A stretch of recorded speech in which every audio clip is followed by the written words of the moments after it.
멍든 바나나 유니폼을 입고 뛴 팀을 아시나요?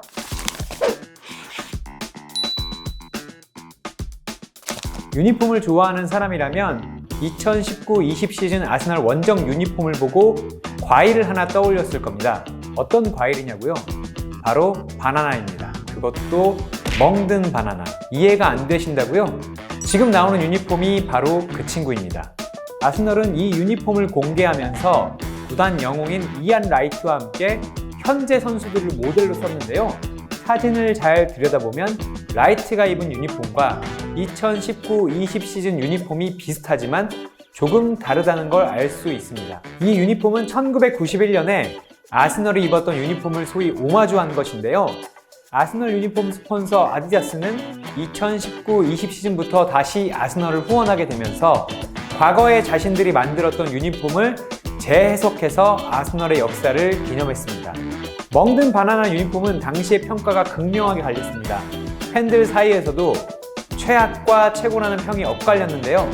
양쪽 모두 파격적이다라는 사실에만 동의한 겁니다. 거의 20년이 지난 후에 발매된 이 유니폼은 과거와 다르게 엄청난 인기를 끌었습니다.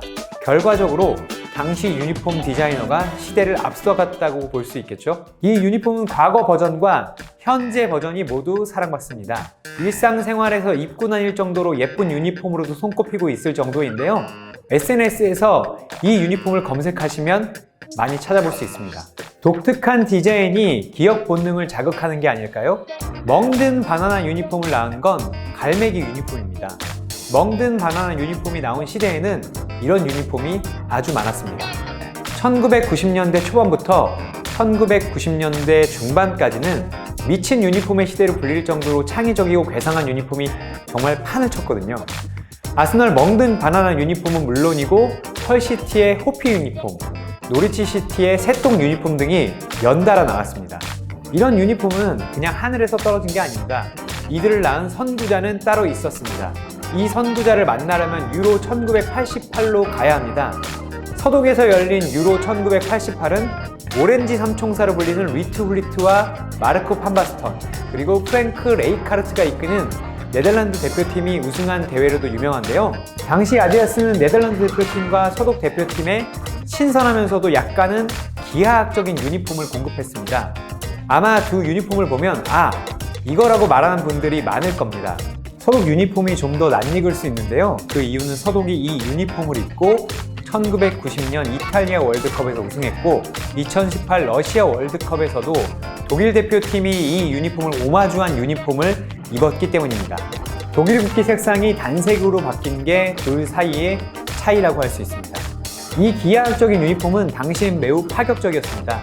지금도 그렇지만 큰 대회가 열리면 유니폼 디자인을 바꾸기 마련인데요. 감독이자 서독 축구계 최고 스타인 프렌츠 베켄바워가 유로에 이어서 월드컵에서도 이 디자인을 입길 바랐습니다. 베켄바워는 이 유니폼을 입은 선수들을 이끌고 월드컵 우승까지 차지합니다. 독일은 통일 이후 첫 번째 한 A매치인 잉글랜드 경기에서도 이 유니폼의 초록색 버전을 입었는데요. 물론 결과도 가져왔습니다. 유로 1988에서 서독보다 더 관심을 끌었던 팀은 네덜란드입니다. 네덜란드는 축구도 잘했고 유니폼도 상당히 멋졌습니다. 과거 네덜란드 유니폼들이 지닌 맥락을 봐도 믿을 수 없을 정도로 급진적이었습니다. 기역자 혹은 화살표가 연달아 이어진 유니폼인데요.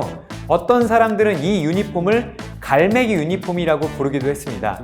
한 영국 기자는 이 유니폼을 좋아하든 싫어하든 간에 절대로 그냥 지나칠 수 없는 디자인이었다 라도 평하기도 했습니다. 두 용감한 유니폼은 당시 준결승전에서 만났습니다.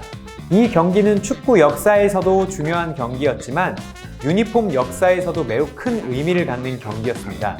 축구 팬들의 상상력을 사로잡으며 축구 디자인의 미래를 열었던 두 유니폼 대결의 승자는 누구였을까요? 경기는 네덜란드가 이겼습니다.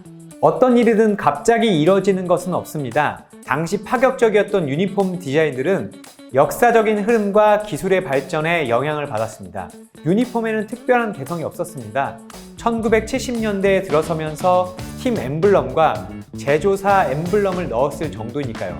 1980년대에는 유니폼에 팀 메인 스폰서를 넣기 시작했고요. 유니폼 색상 선정을 두고도 팀들 간의 다툼이 벌어졌습니다. 이런 상황에서 팀 엠블럼이 바뀌기 시작했고 특이한 유니폼 패턴이 나오기 시작했는데요. 여기에 기름을 부은 것은 1980년대 중반에 나온 전사 프린트 기술입니다. 전사 프린트로 원하는 문양을 넣을 수 있게 되자 다양한 디자인이 나오기 시작했습니다. 레트로 유니폼에는 확실한 DNA가 새겨져 있습니다. 1988년에 디자인된 파격적인 유니폼 DNA가 스포츠 산업에서 유니폼의 역할을 완전히 바꿔놓았습니다. 그 이후 등장한 레트로 유니폼들에게도 깊은 영감을 준 것처럼요. 축구는 그라운드 안에서만 벌어지지 않습니다. 그라운드 밖에서도 축구의 역사를 바꿀 만한 일들이 일어납니다. 여러분이 생각하는 축구의 역사가 바뀌었던 순간은 언제였나요? 같이 이야기 나눠보면 좋을 것 같습니다.